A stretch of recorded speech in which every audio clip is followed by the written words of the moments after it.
us helping the lady who was shot. Is that true? We've seen video, it's all over social media, that someone tried to help this lady, and they were pointed guns at and told to get away. Do you know about that at all? So the question was, there's information out there that people tried to help the woman that was shot, and ICE officers then pointed guns at them and told them to leave. I do not have that information. I myself saw a video of the shots being fired as the car was driving away. What I can tell you is the narrative that this was just done in self-defense is a garbage narrative. That is not true. It has no truth. And it needs to be stated very clearly, since we have already seen a video of it. I do not know as to what you're talking about. So, Mayor, she wasn't driving. Over here. She wasn't driving a car toward him, using her vehicle as a weapon. That does not appear to be the case at all. What's the city's protocol when an observer or an activist calls 911? They say an agent's following them or an agent's pointing a gun at them. How does the city of Minneapolis handle that situation going forward, considering what just happened today? Repeat it one more time. I missed the first part of what you said. I'll turn it over to the chief. What does the city do when someone calls 911 and a federal agent's pointing a gun at them, that sort of thing? I'll turn it over to the chief. The question is, what does someone do when a federal agent is pointing a gun at them? Chief. So, if I heard you correctly, the question is about when people call 911, what is the city's protocol in these situations? We've had a very dramatic increase in 911 calls related to this activity. We have a protocol in place that has been evolving as the situation has been changing. And at this time, there is a designated supervisor that is on duty 24/7 that fields those calls. And we do everything that we can to ensure that they are appropriately prioritized, with the priority being placed upon the protection of life and safety of everyone in the community. Can you tell us any more about the woman who was fatally shot? Was she there as a legal observer, protester, bystander? What do you know that you can share? So the question was, what can I share about the deceased? There is nothing to indicate that this woman was the target of any law enforcement investigation or activity. This woman was in her car, and it appears then blocking the street because of the presence of federal law enforcement, which is obviously something that has been happening not just in Minneapolis, but around the country. She appears to be a middle-aged white woman. Just about a month ago, you said these unplanned and questionable tactics by federal agents would result in someone being killed at a press conference right here.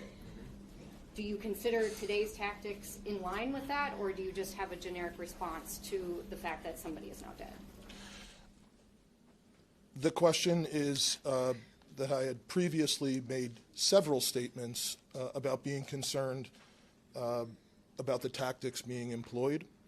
I am obviously very concerned that I have been told that a woman who was sitting in her car blocking the street and not the target of any enforcement activity is now deceased.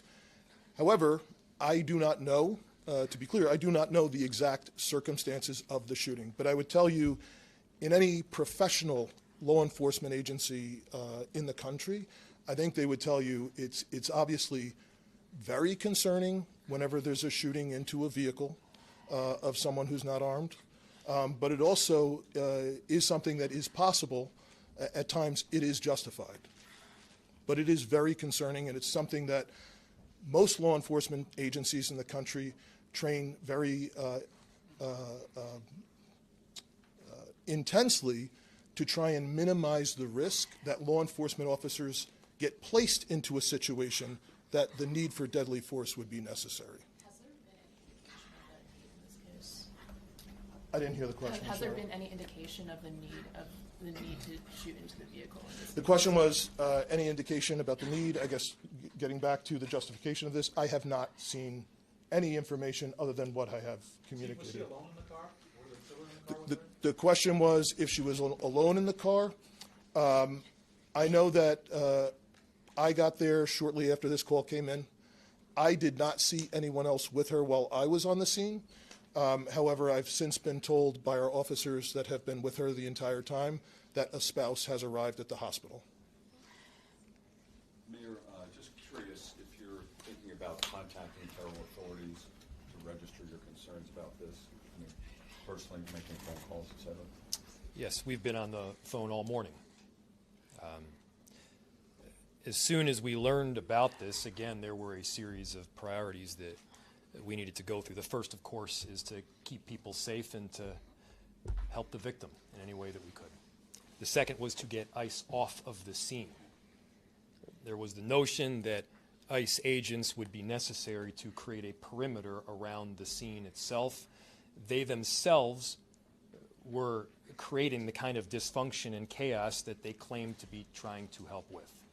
And so the message that we delivered very clearly was to make them leave. Now, beyond leaving the scene, they should also leave our city and our state.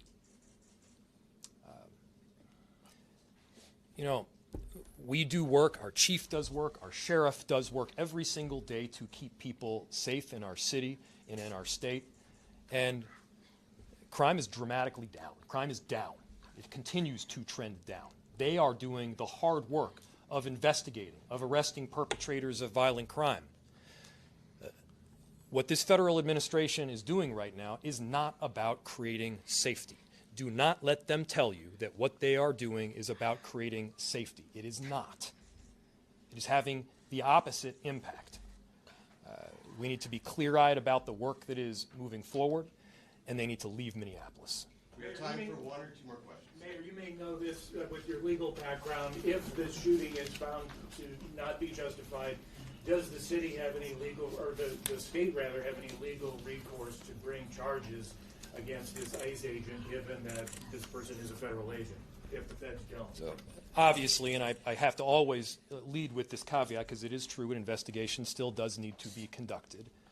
I had my perception of what took place based on the vehicle and the vehicle's positioning.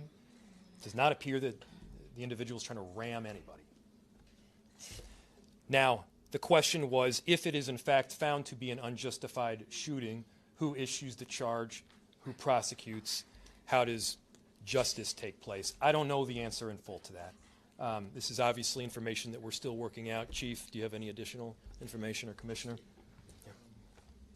The only thing I would add to the mayor's statement is that the crime scene was held by the Minneapolis Police Department, and the investigation is now being led jointly by the Federal Bureau of Investigation as well as the Minnesota Bureau of Criminal Apprehension. And the purpose of their involvement would be to investigate whether any state laws within the state of Minnesota have been violated. One more Can I question. just add something to that too? What's very important is that for our communities that we do have some kind of part in this investigation. It needs to be done on a local level. With all due respect to the federal level, we do need to make sure that our local agencies are involved. Most certainly the BCA is very well capable of working with our federal partners in doing so. That is something that is needed for our communities, and so that's something that I can tell you that there's already been conversations from the U.S. Attorney's Office to the BCA that have already taken place today. How that's going to roll out, we don't know yet, but we are making sure that there is some kind of local entity, namely the BCA, that has a part in this investigation for the purposes of transparency and expedient transparency as to what happened today. One more. If that's it. Thank So, you, everybody. final piece, again, thank you everybody for coming. Thank you to the media for being here and disseminating this very important information around this tragic incident. To reiterate a final message to our community members, I understand the anger. Let's unite around hope and love and peace and getting justice. That's what we need to be doing right now. I appreciate the service from everybody up here as well as the 435,000 people that call Minneapolis home. Thank you. Got some housekeeping for you in just a moment after everyone leaves.